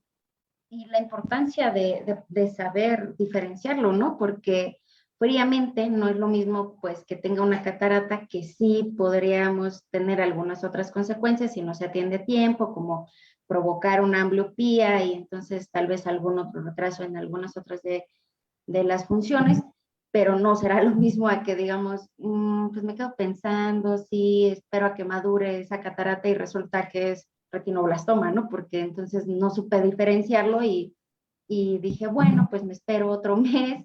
Y entonces, bueno, este tipo de cosas, como pareciera que no en una pregunta tan, a lo mejor tan sencilla, cómo nos ha llevado a poder entonces entender el cargo que tenemos nosotros como profesionales de la salud nuevamente, no solamente como encargados de la parte óptica, ¿no? Entonces, toda esta responsabilidad ética que tenemos en donde tenemos sí o sí que diferenciar entre una cosa o la otra, que no solamente pone en juego la salud visual y tal vez hasta del desarrollo, sino que también podría poner en juego la vida de la persona, ¿no? En este caso del paciente, del niño, y que entonces, bueno, pues ya Lau y su equipo, junto con los médicos y todo, hicieron todo lo posible, ¿no? Por sacar primero la vida, que la maestra Sol nos ha mencionado mucho, primero la vida, y entonces de repente nosotros, bueno, pues luego lo vemos. Entonces, Y es muy importante que nos tomemos muy en serio todos los pacientes que llegan con nosotros, evaluar como un todo, ¿no? No solamente es como nos llegó un ojo, ni me llegaron un par de ojos, ¿no? Es un par de ojos que viene conectado a todo un ser, a un cuerpo que más románticamente también pertenece a una familia y a una sociedad, entonces no podemos verlo como solamente una partecita y tenemos que comprometernos mucho hacia dónde estamos avanzando. Y bueno, ahí solamente dejaré en el tintero para que al ratito lo podamos discutir un poquito si nos da tiempo, cómo realmente si esta norma en donde ya es una norma oficial, en donde se nos dice y se nos pide que a partir de las 4 semanas sí o sí se lleve a cabo este tamizaje, ¿está haciendo algo real o solamente es una cuestión que está políticamente y que está normado, pero que no lo estamos llevando a cabo y que entonces seguimos sin hacer algo que ya está escrito y que solamente quedó ahí, ¿no? Como en el, sí lo logramos, ya está normado, pero seguimos sin aplicarlo, ¿no? Entonces, bueno, ahí al ratito si nos quiere comentar algo, maestra, porque esa le tocaba a la maestra Eva, pero yo ya me le adelanté. Eh, pero quisiera preguntarle a la maestra Partida una duda que nos dejan aquí nuestros amigos de Facebook en relación a lo que nos platicaba maestra de mamá canguro y nos preguntan que cuánto es el tiempo recomendable de poder utilizarlo. Si quieren, fíjense que canguro, ¿recuerdan cuando la mamá canguro guarda su cangurito en su bolsa? Pues así es, el bebé puede estar ahí metido de canguro 2, 3, 4, 5 meses. El bebé decide. El bebé mismo te va a decir, ya, sácame, ya no quiero estar aquí. Pero sí es importante que esta posición de canguro se va a mantener, que este bebé prematuro va a dejar de encontrarse cómodo. Él mismo les va a decir, ya no estoy cómodo, ya me quiero salir. Solito les va a decir. No hay un tiempo que digas 2 meses, 1 mes, 15 días, 2 días, no. Entre más tiempo tengamos al bebé de canguro, va a subir más de peso. Esto no solo es de peso, acuérdense que le está dando mucha seguridad. Un bebé está hecho para ser abrazado. Entonces, imagínense la seguridad que le estamos dando. Aquí voy a hacer un comentario más. Ayuda mucho que un bebé esté abrazado y lo repito, no solo el prematuro. Todos los bebés, si lo dejas llorar, ¿qué es lo que dice la abuelita? Déjalo llorar para que haga pulmón, ¿no? Para que llore bien, que esto le va a dar más fuerza, más energía. Pues ya tiene 2, ¿para qué quiero uno más, no? O sea, ya tiene sus pulmones, no necesita estresarse. Cuando un bebé se deja estresar, ahí llorando, ¿qué pasa? Es tanta la energía, tanto lo que está llorando, que sus neuronas se pueden llegar a estresar tanto que se revientan algunos vasos sanguíneos en su cerebro y podemos causar ahí un daño cerebral por dejar llorar a un bebé. Cuando estos bebés se dejan llorar de chiquitos, a la larga, cuando somos adultos, es cuando encontramos a una persona histérica, agresiva, enojona, posesiva, porque desde chiquito se afectó esta área. Hay una parte en aquella época de Hitler que hubo un grupo de bebés que los dejaban llorar, decían, déjalo porque él va a ser parte de, ¿no? Entonces fueron niños que no fueron abrazados. Cuando crecieron, pues sí, fue el perfil que buscaban, ¿no? Una persona que fuera dura. Entonces, un bebé, si lo dejamos llorar a la larga, no nos quejemos porque tengo un niño agresivo. Un adolescente incontrolable. Es el momento para que un bebé sea abrazado. Por eso yo los invito mucho a que hagan esta técnica. Es maravillosa, de verdad. Ayuda mucho a los niños prematuros, sobre todo. Pero háganlo con todos los niños, ¿eh? De término, pretérmino, gemelos, no gemelos. Háganlo papá, mamá. Estamos en una sociedad que tenemos que unirnos como familia. La familia se tiene que conocer. Ya no dejan el celular. El celular ya es nuestro hermanito, ¿no? O nuestro tío, lo tenemos a un lado siempre, le hacemos más caso al celular.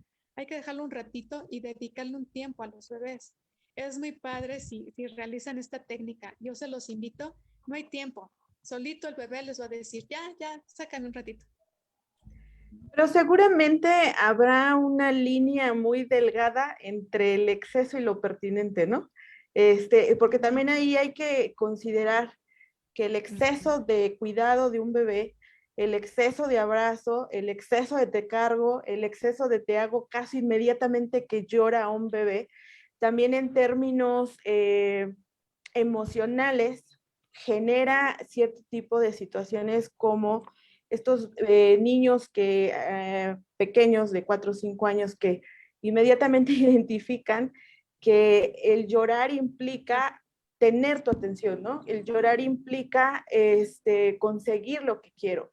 El que me cargues todo el tiempo, en algunos casos también puede generar algunas situaciones emocionales que también a futuro podrían a lo mejor generar adultos precisamente en esta demanda del berrinche de atención, de tú me tienes que proteger, tú me tienes que dar, tú me tienes que proveer, y que no solamente se lleva hacia la vida de los papás, ¿no? Sino ya después también a las discusiones de amistad, de pareja y cuestiones así. Me parece que es fundamental el cargar al bebé prematuro, como bien nos platicas, es fundamental porque precisamente se genera este vínculo emocional con la familia, con los papás, como muy bien comentas la parte del cuidado, del ser protegido, del generar el calor adecuado, el olor, sobre todo la estimulación. Eso me parece ideal y fundamental.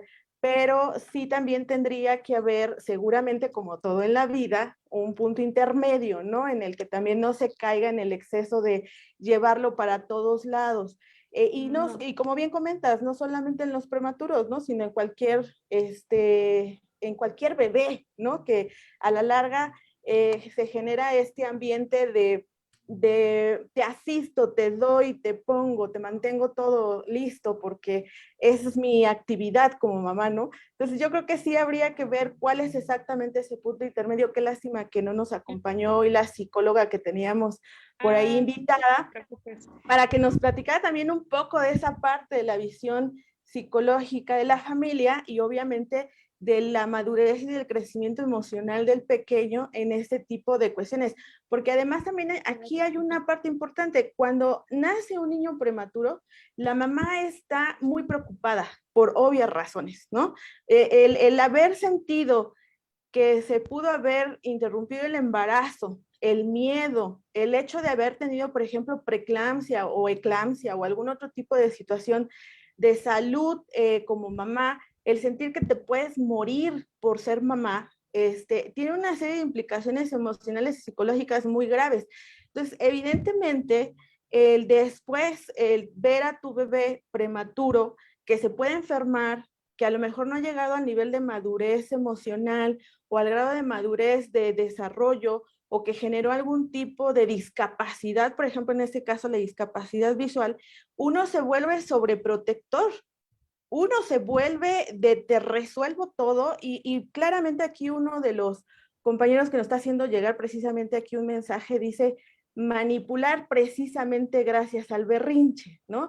Y esto se da en cualquier bebé, independientemente de que sea o no, por ejemplo, prematuro o que tenga o no algún tipo de discapacidad. Entonces, aquí cabe mucho a colación con lo que estás comentando, la gran importancia que tiene la asesoría y el acompañamiento psicológico precisamente para que mamá y papá estén relajados, sí estén funcionando en este término de guiar al hijo en el crecimiento, pero que no se vuelva el demandante de mi vida y la única razón de mi ser, ¿no? Bueno, finalmente creo que es importante que la gente se informe, se guíe para tomar decisiones oportunas, adecuadas, conscientes y sobre todo en una línea que no permite irse al extremo o al exceso, ¿no? No sé, tú, Nancy, ¿cómo ves en tu experiencia con los niños con discapacidad visual? ¿Cómo has observado esta parte?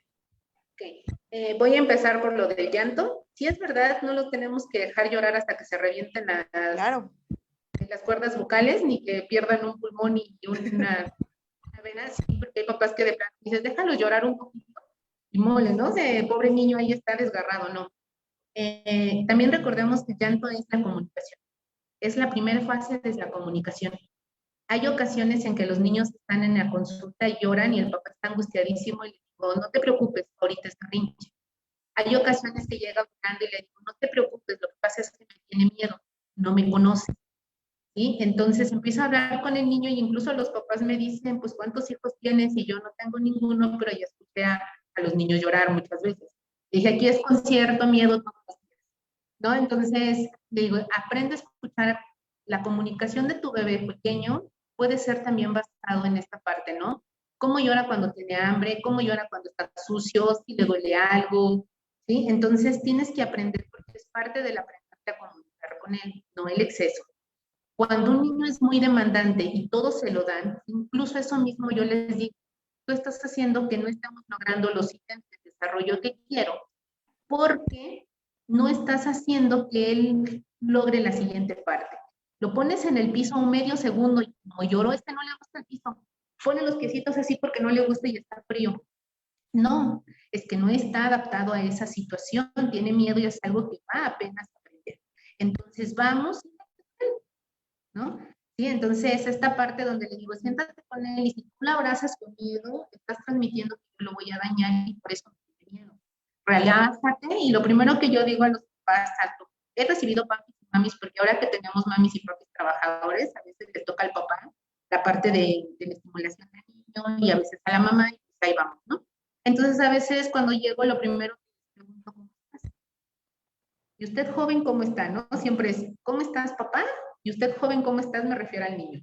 Entonces, de repente sí les digo, entiendo que lo que te estoy diciendo es tengo más trabajo, pero tenemos ahora sí que en el desarrollo del niño a veces estamos a contrarreloj y lo que yo logre en este periodo va a ser muy benéfico y vas a batallar menos en una etapa futura, ¿no? Entonces sí me quiero esta parte donde quiero hacer la conexión con los papás y decirles, entiendo por lo que estás pasando y no es fácil, pero pues no hay forma de postergarlo, no puedo postergarlo más tiempo, ¿no?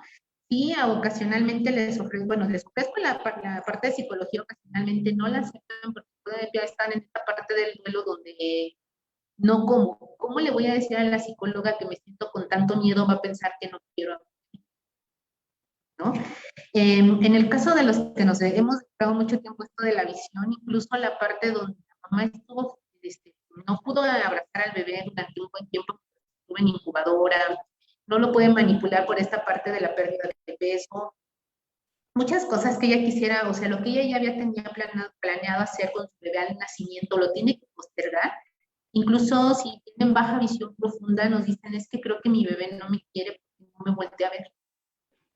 Esta parte de la conexión cuando los amamantan y tienen la conexión visual con el bebé, entonces son de baja visión que a veces sabemos, les decimos, píntate los labios de un color que sea contrastante con tu rostro, ajá, ¿sí? Entonces eso va a hacer que acércate un poquito más y háblale, ¿sí? Tal vez dirige un poco su carita hacia ti y háblale, no necesariamente en el momento que lo pones en el pezón, sino háblale, uno de frente, lo acomodas, y esa interacción, tu bebé sí te quiere, solamente que ahorita todavía no sabe cómo hacer esa conexión contigo porque tú le esperas visual, ¿no?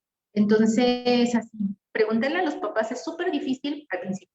Después ya te das cuenta de que de verdad, o sea, les puedes preguntar a los papás directo y si ellos hacen una cara de angustia, le dices, tranquilo, es una pregunta necesaria, si quieres después me la contestas, o la verdad es que en el momento más bien se tratan de contener porque a veces también sienten que no deben llorar, porque están transmitiendo que no están preparados. Cuando ellos saben que nosotros sabemos que no están preparados, pero que juntos vamos a tener que echarnos porras todos, entonces ya les da un poquito más de confianza. Y en la parte del manipular a alguien tan pequeño, porque luego nos llegan a la consulta y son unas cositas, ¿no? A veces si los papás tienen miedo, cuando los ponemos sobre el mueble o los ponemos para el explicador, les decimos, ¿quieres hacerlo tú? Sí, o sea, normalmente pues lo de la visión no necesariamente lo tocamos al inicio cuando hacemos reflejos, cuando hacemos con las cartillas de mirada, de repente si les digo, lo voy a hacer llorar un poquito porque tengo que tocarlo. Ok, ¿no? Entonces, incluso cuando ya es muy evidente que ojos el bonito, no, le voy a decir, ya es momento del concierto, no te angusties, va a llorar porque le voy a tapar el ojo, está viendo mejor, ¿no? Entonces, esas partes ellos lo van entendiendo y dicen, ah, incluso se van a topar con papis que les dicen, ¿por qué creo que entiendes exactamente lo que estoy pasando? ¿No? Y entonces, es esa parte en la que nosotros, de cierta manera, somos un apoyo y no es algo que no sepamos todos. Luego nos dicen, bueno, no sé si viene al optometrista o al psicólogo y a veces terminamos como haciendo, acá que estoy quitando un poquito la chamba de nuestros compañeros psicólogos, pero en realidad es porque la visión está también, recordemos, el proceso visual es óptico, fisiológico y de interpretación y psicológico, ¿no? Entonces, toda esta parte en donde, pues por eso tenemos ciertos conocimientos en un poquito de esa área. Y aparte yo creo que ser empáticos con los papás es bien importante, ellos están pasando, la mamá, ¿no? Pasó el mismo trauma, ¿no? El que el niño, o sea, fue todo, ella estuvo ahí en todo, ¿sí? En todo.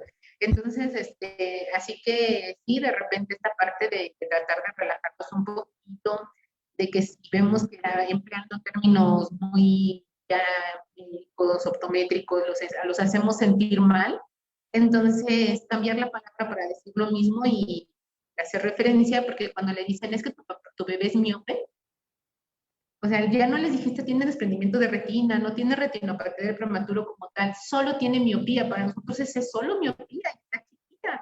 Y entonces tú dices, el papá está miope y fue lo mismo que haberle dicho, le vamos a quitar un pie.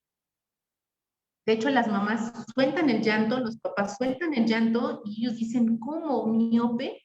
O sea, incluso esta parte donde se siga creyendo que la miopía es una enfermedad, ¿no? Que no es una anomalía visual, es una enfermedad, algo que puedo corregir con lentes, algo que me va a ayudar, si le pongo los lentes va a poder ver dónde correr y entonces ya no lo van a poder parar cuando esté trepándose en sillones. Ajá, ¿sí? Entonces, darles a entender simplemente el hecho de explicarles qué es la luz donde debe de enfocar en el ojo y que los lentes me van a ayudar a que lo haga de manera correcta. Pero pues bueno, al final de cuentas, noticias que van recibiendo y entonces ahora cuando ya pensaban que todo estaba padrísimo, alguien le dice que su hijo tiene que usar lentes, ¿no? ¿Sí? Inmediatamente ellos piensan en el bullying que va a haber en la escuela, ellos piensan en el que la familia les va a cuestionar que si les vas a dañar los ojos por ponerles lentes, toda esta parte donde tenemos que centrar muy bien a los papás, y ahí sí nos gusta trabajar en equipo y de la mano con el psicólogo, ¿no? En psicología va a estar con nosotros de la mano en ese momento siempre. Muchísimas gracias, maestra Espíndola. Bueno, pues cada vez reafirmamos más el trabajo multidisciplinario y de repente cuando la maestra Eva y yo teníamos como esta inquietud de buscar las fechas de la OPS y de repente era, bueno, ¿y estas por qué están hablando de tantos temas? ¿Qué cosa tienen que ver con optometría? Y de repente cuando los pudimos ir aterrizando, ¿no? Aquí letras y aquí también y aquí también y entonces todo el mundo era como, o sea que le tengo que entrar a todos los temas, sí, ¿no? Sí o sí, tenemos que entrar a todos los temas, sí. Y bueno, aquí me gustaría comentarles algo, sí creo que sí, sí todo lo que nos ha dicho la maestra Partida en relación a todo este apego que debemos de tener, pero luego es tanto, ¿no? Que sí cuesta mucho trabajo romper con después. Hay una como sobreprotección, ¿no? Yo creo que de hecho, alguna vez en alguna plática con un psicólogo que ha trabajado tantos años con personas con discapacidad visual, pues nos comenta justo esta parte, ¿no? En donde de repente nos sentimos tan culpables de lo que está pasando y como bien lo han mencionado, ¿no? O sea, si solamente una infección en vías urinarias pudo haber sido controlada y pudo haberse evitado que entonces tuviera un prematuro, eso me genera finalmente sí o sí una carga psicológica en donde pues me siento culpable, ¿no? Entonces es tanto que ahora quisiera compensar con esta atención y bueno, he tenido como la oportunidad en su momento cuando estaba en el hospital ver que una persona de 16 años, de verdad era, ya la mamá estaba más bajita que él, pero él seguía completamente todo el tiempo agarrada del brazo y la mamá traía una lesión muy grave ya en la columna. Y entonces le decíamos, suéltela, ¿no? Y entonces cuando él empezó así como a caminar, de verdad era increíble, tanto hasta la postura de él, siempre erguido hacia abajo, su mirada siempre hacia abajo, agachado. Era muy evidente también una lesión en columna de él, en donde de repente nos da este miedo, ¿no? Nos da este miedo y que finalmente yo creo que tiene que ser como diferentes etapas, ¿no? No solamente, yo creo que la maestra Laura dijo algo importante, ¿no? Ellos también mandan un aviso, ya, ¿no?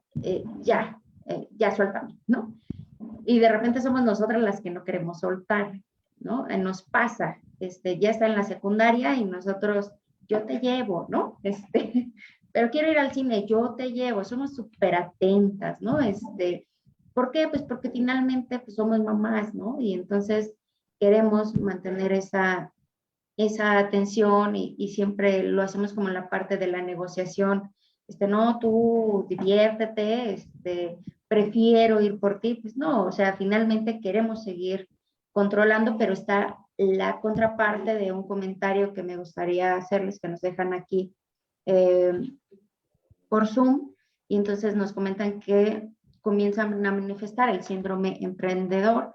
Y bueno, es importante orientar a los profesionales y más a los pacientes. Y entonces, ¿cómo es verdad este síndrome que de repente nosotros lo hemos llegado a ver y de repente decimos, ¿qué pasa, no? O sea, ¿qué grave daño le hizo que tiene que aguantar todo lo que el adolescente ahora le está haciendo, ¿no? ¿Por qué aguantar tanto? Pero finalmente, yo creo que como profesionales de la salud y cualquier profesional, no hemos estudiado para ser jueces y aun cuando alguien lo estudia, pues finalmente sabe su limitación, ¿no? Entonces, yo creo que sí debemos de trabajar de manera multidisciplinaria, poder escuchar y atender desde la disciplina de cada uno, por qué sí, por qué no, y es en donde se empieza a poner interesante, ¿no? Cómo podemos debatir, decir sí, no, y cómo poder llegar a esa línea tan delgadita, eso es bien complicado, ¿no? Entonces, yo creo que el trabajo multidisciplinario siempre nos va a llevar a grandes caminos, y bueno, eso lo dejo ahí, y nos dejan también una pregunta, si nos pudieran ayudar. Nos preguntaban que ahora no en relación al prematuro, pero ahora qué alteraciones podrían surgir en bebés nacidos después de los 9 meses. Alteraciones visuales, pues bueno, nació después de los 9 meses y fue un parto normal, vamos a llamarlo así, fue un parto exitoso. Entonces, pues bueno, obviamente si tienen antecedentes de papás que tuvieron catarata congénita, probablemente puedan tener catarata congénita. Si los papás fumaban o consumían drogas, puede haber también alteraciones. Puede ser, hablamos de lo más sencillo, puede ser una metropía, el bebé a los 6 meses empieza a generar desviación de sus ojitos hacia adentro, puede ser porque el ojo es más pequeño de lo que tradicionalmente se esperaba y necesita ponerle lentes con el cual pueda mejorar esta parte del estrabismo, ¿no? Una hipermetropía. El bebé al momento de nacer se requirió de forceps, posiblemente algún problema muscular y algún estrabismo. Si va a depender de ahí en adelante antecedentes de los papás, todos los antecedentes de la mamá y el cuidado durante el embarazo, si tuvo varicela, si tuvo sarampión, incluso si tuvo alguna ETS, todo eso que nos pueda generar que un niño que nació a término pueda tener otras complicaciones. Al momento de nacer no respiró y tardó y tuvo una hipoxia por ahí, pues una anomalía del nervio óptico, y a lo mejor el niño puede tener un movimiento involuntario de los ojos que son nistagmos, que no necesariamente tuvo que haber un problema en el nacimiento. Algunos niños van a tener nistagmos. Por algunas, esto se puede deberse a cómo está la estructura macular en el ojo, ¿no? Entonces, el que generan el movimiento, también puede ser por algo neurológico o algo que tenga que ver con vías visuales, pero no necesariamente un daño que va a afectar en otras áreas, ¿no? Nada más en el música. O sea, puede haber muchas otras cosas y ahí sí vale la pena que si notan algo anormal en los bebés, esto es, lo exponen a la luz y el bebé se cobija en la mamá, o ponen la luz de la televisión y el bebé esconde la carita en la almohada, es fotofobia, tiene un problema con la luz, entonces hay que llevarlo a revisar. Sí, hay muchas causas que lo pueden tener. Una de las causas que se ha hablado es, por ejemplo, el glaucoma congénito, ¿ok? Van a notar que la parte, bueno, el ojo es como aparentemente un poco más grande, ajá, y entonces, en especial la parte del iris, con el reflejo de la córnea se va a ver más aumentado de lo tradicional, ¿sí? Entonces, esa es una. Otra, el movimiento involuntario de los ojos, otra es el estrabismo, otra que los ojos estén constantemente rojos y el niño se esté tallando mucho el ojito. Entonces, todos esos signos que no sean algo normal en el desarrollo de un niño después del nacimiento, ya nos van a decir que algo no está bien y hay que revisarlo, ¿sí? A veces hay algunos niños que aparentan tener un estrabismo y no lo tienen, pero es mejor que se los diga un especialista. Y aquí luego a veces me dicen, ¿y me corresponde a mí o le corresponde al oftalmo? Bueno, cuando estudiaste la carrera de optometría, si no leíste la letra chiquita donde decía que somos la primera barrera, ¿sí? Estamos en el equipo del primario, el primer nivel de salud visual. Híjole, pues qué lástima, ya tienes título, ni modo, no leíste lo chiquito. El estar del primer nivel de salud no quiere decir que hago menos, al contrario, tengo una obligación de ser más. Porque entonces, por eso lo que decía la maestra Ceci, que es que tengo que tener un panorama bien grande, un abanico bien grande de conocimientos, porque yo necesito referir a mi paciente en el momento adecuado con el especialista adecuado. Entonces, vienen a una revisión conmigo y le digo, ¿sabes qué? Si es de lentes, tiene una endotropia congenita, vamos a ponerle lentes, 6 semanas lo revisamos, debió de haber una mejoría, ahí está, fueron los lentes, ¿no? Pero si yo ya estoy viendo que tengo otra alteración ahí, un nistagmus, o que veo una manchita blanca en el ojo y que es una catarata, no me lo voy a quedar para ver qué le pasa a esa catarata. Inmediatamente yo lo mando con un médico, con un oftalmólogo especialista en segmento anterior, que va a operar y va a decidir si se opera ya esa catarata, ¿sí? Y dice, si opera ya, bueno, te veo de regreso después de la cirugía porque tengo que ponerle lentes a tu hijo. Ajá. Pero si dice, no, ¿sabes qué? No está totalmente, no me involucra eje visual, dale estimulación temprana y en el momento indicado yo lo voy a hacer. En este momento yo estoy dando estimulación temprana, estimulación visual a ese niño, porque yo estoy llevando las mejores condiciones para el momento en el que tenga que estar en una cirugía, ¿no? Entonces, por eso esta parte del primer nivel de salud que nos corresponde, pues es una gran responsabilidad. No es, yo solo lo pongo lentes, ¿no? De hecho, para llegar a tu receta tienes que hacer una gran variedad de pruebas y entonces si algo no está ahí, y como decimos, si no llegó al 2020, obviamente un niño no va a llegar al 2020, pero digo, pasamos a verlo como una reflexión. Si no llegó al 2020, algo tiene. ¿Sí? Entonces, si no llegó al 2020, algo tiene y hay que estudiarle qué tiene. Ajá, y ese es nuestro trabajo como primer nivel de salud. ¿Sí? Ahora, pues hay otros, ya ahora estamos trabajando en el tercer nivel de salud, que es la rehabilitación, pues igual, ¿no? O sea, al final de cuentas, ya la optometría no se quedó solo en poner, ya tenemos muchas responsabilidades y muchas tareas. Perfecto, muy bien. Pues a mí me gustaría ir cerrando con algunas conclusiones. Yo creo que hay varios puntos que hay que destacar. Uno de ellos es la importancia que tiene que las mujeres sepan que están embarazadas, ¿no? Yo creo que ese sería el primer punto. Es sumamente necesario que sepan que están embarazadas para poder hacer el seguimiento adecuado del embarazo y evitar todos estos riesgos que bien nos hablaba la licenciada Laura sobre lo que nos puede generar el tener un pequeño prematuro, ¿no? La otra, pues la parte que nos comentaba de los indicadores, que es sumamente importante, estar muy alerta sobre todos estos signos que nos pueden llamar la atención, signos de alarma, en los que es importante o prioritario que se acuda a la revisión ginecológica para verificar qué está pasando y recibir la atención adecuada lo más pronto posible, ¿no? Y evidentemente, si a pesar de todo esto, pues se da esta cuestión del parto prematuro, pues bueno, evidentemente el tamizaje visual es más que prioritario para determinar los efectos secundarios o las complicaciones que ha generado esta situación sobre la parte visual del paciente, pero evidentemente también en todas las estructuras, ¿no? Porque no solamente este, afecta ojo, puede generar alteraciones en otros órganos o en el mismo proceso de su desarrollo.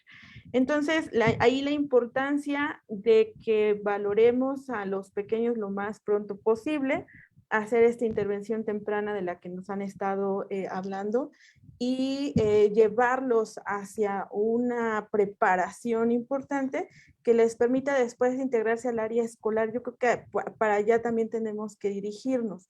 Se tienen que generar estas estrategias, esta madurez, esta autonomía dentro de lo que es un pequeño para que pueda incursionar en la parte educativa y poder desarrollar su vida con estas metas que se va estableciendo desde pequeño y a futuro, ¿no?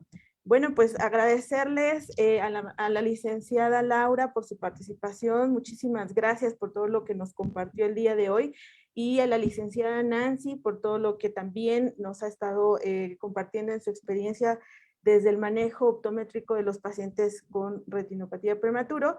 No sé si quieran dejar alguna conclusión para que nuestros escuchas pues puedan tener ya su punto final. Adelante, licenciada Partida, por favor. Sí, gracias. Un comentario más. Nada más hay que recordar que hay que tener con los bebés cuidado y tenerles límites. Hay que poner siempre límites porque de esto va a servir su desarrollo. Nada más un comentario más de los bebés post-término. Es mucho cuidado que hay que tener con ellos porque un bebé post-término viene a tener muchos problemas. Aquí es cuando ya va a tener a echar mano del oxígeno, porque a veces se hacen dentro de mamá, esto es meconio, y llegan a aspirar el meconio. Cuando un bebé aspira el meconio, entonces los pulmones están llenos, están colapsados y no puede entrar bien el oxígeno, y entonces de muchos químicos, medicamentos para que se pueda ventilar bien este bebé y no esté sufriendo el cerebro por falta de oxígeno. Y por eso ven cuánto oxígeno va a recibir un bebé, sea o no sea prematuro, y también yo quisiera comentar algo que no lo he dicho, pero la lactancia materna es fundamental con todos los bebés. Tiene muchos componentes la leche y uno de ellos son las vitaminas. ¿Qué vitamina le estamos dando? Algo, y llegando al tema de lo que estamos tratando, le estamos dando vitamina A. Es rica en vitamina A y esto va a ayudar también a prevenir ceguera. Esto se los repito, yo acá en el hospital al mes a 500 pacientes en presencia, personalmente y por celular más, pero yo sí quisiera pasar la voz, porque si seguimos fundamentando, más bien fomentando y apoyando la lactancia materna, vamos a ayudar con esto. Recordemos que el objetivo de la lactancia materna de este año, la OMS nos dice que todos somos responsables de la lactancia. Entonces, pues lo vuelvo a repetir, todos somos equipo, no nada más optometría, médicos, enfermeras, cirujanos, anestesiólogos, todos somos equipo. Incluso hasta el de intendencia y los policías, todos tenemos que apoyar la lactancia materna. Los invito a que echemos mano todavía más este tema. Espero haber aportado un poquito más y les agradezco mucho su invitación. Muchísimas gracias, licenciada Partida. Sí, fundamental lo que acaba de decir, la lactancia es sumamente importante para el buen crecimiento de los pequeños y sobre todo para la parte inmunológica, es fundamental. Adelante, licenciada Nancy, para que nos podamos despedir. Muy bien. Pues bueno, optometría, recordemos, yo siempre les aconsejo tengan a la mano su carpetita ahí donde tengan los ítems de desarrollo, porque se vale que agarremos el acordeón. Sí se vale. Recuerden que la visión es diferente al nacimiento que cuando ya tenemos 7, 8 años. Leer constantemente qué son los cambios que podemos ir teniendo en el desarrollo y la visión. ¿Okay? No tener miedo, ¿sí? No tengan miedo a las valoraciones. Obviamente las primeras veces no lo hacemos perfecto, después lo hacemos mejor. ¿Sí? Y que siempre esta parte de, no, esto no me corresponde porque es un niño y no me gusta. No, también entender que tal vez eso a los papis no les va a caer muy bien, porque no saben a dónde ir y a lo mejor lo refirieron con ustedes con una esperanza de que ustedes los puedan guiar hacia dónde. ¿sí? Recordar a los papás que ellos son los primeros estimuladores de sus bebés y nosotros somos las guías para que lo puedan hacer adecuadamente, ¿sí? Que somos tan importantes desde la parte donde los llevan en la cuestión médica como en la parte de estimulación. Ajá, y hablamos de visual, motora y todos los sentidos, y que pues bueno, cuando les dejamos en claro que toda esta parte del desarrollo tiene que ir muy bien de la mano, porque eso nos va a permitir que ellos no tengan grandes complicaciones posterior a los 7 años de edad y que los niños puedan integrarse a un medio social, ¿sí? Ahí sí hablemos de inclusión, ¿sí? Que podamos hacer una verdadera inclusión, porque, seamos sinceros, no es lo mismo que el maestro reciba a un niño en primer año de primaria, al que tenga que llevar al baño, tener que ayudarlo a limpiarse, a que reciba a un niño ciego de baja visión en primer año, que lo único que tenga que decirle es lo mismo que le dice a los demás. Con cuidado y no te vayas a quedar por allá jugando, ¿no? Entonces, que es como, haz al baño rápido y te regresas porque no quiero que estés jugando por allá. Y entonces, obviamente, ese niño va a hacer una inclusión mucho mejor, porque no implica para un maestro un triple trabajo, ¿sí? Entonces, y eso es en todos los sentidos. Ya en la actualidad ya no tenemos por qué decir que alguien que tiene un problema, como es el caso de la visión, tiene que estar segregado socialmente, no tiene que tener aspiraciones a un trabajo o una educación, eso ya no es válido. Tenemos todas las herramientas y tenemos muchos conocimientos para hacerlo, entonces ya nada más nos falta orientar adecuadamente para que pueda ser un éxito y podamos lograr verdaderamente una inclusión social de las personas. Muchas gracias por la invitación del día de hoy. Muchas gracias, Nancy. Muchísimas gracias. Pues bueno, pues agradecerles a todos, como siempre, que nos sigan, nos escuchen a través de estos webinars que hacemos por medio de la DEU, y sobre todo agradecerle a Cecilia porque siempre pues nos invita a hacer cosas interesantes y pues aquí estamos. Y pues esperemos que este tema del día de hoy les haya sido de interés, y pues todas estas actividades, pues como saben, lo seguiremos haciendo mes a mes. Muchísimas gracias, los esperamos en la primera semana de diciembre en otro webinar relacionado al Día Mundial de la Discapacidad. Adelante, Cecilia, gracias. Muchísimas gracias, maestra Eva. Maestra Partida, maestra Espíndola, muchísimas gracias por estar aquí con nosotros. Gracias, maestra Eva, por sumarse siempre a los proyectos. Y los vemos el día 10 de diciembre. Vamos a estar hablando del Día de los Derechos Humanos y bueno, pues también vamos a tener una mesa muy interesante para poder estar platicando todas estas inquietudes. Agradecemos a nuestros amigos que se conectaron vía Zoom y a nuestros amigos que están en vía Facebook. También les enviamos un saludo muy caluroso a nuestros amigos que nos están viendo desde Venezuela. Y bueno, eso nos dejaron por Facebook, y aquí por Zoom nos comentan que están desde Argentina y seguramente debe de haber de algunos otros países, y eso pues siempre nos pone como muy contentas de poder llegar a más lugares. Esto no sería posible si no fuera gracias a nuestros amigos también de la DEU. Gracias por su colaboración. Y bien, solamente nos resta decir que en nombre de la carrera de optometría, de la jefatura de la clínica y del área de baja visión, les damos las gracias. Que tengan excelente fin de semana.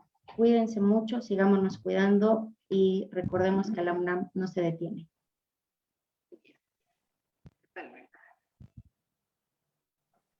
Muchas gracias a todos, gracias a los panelistas.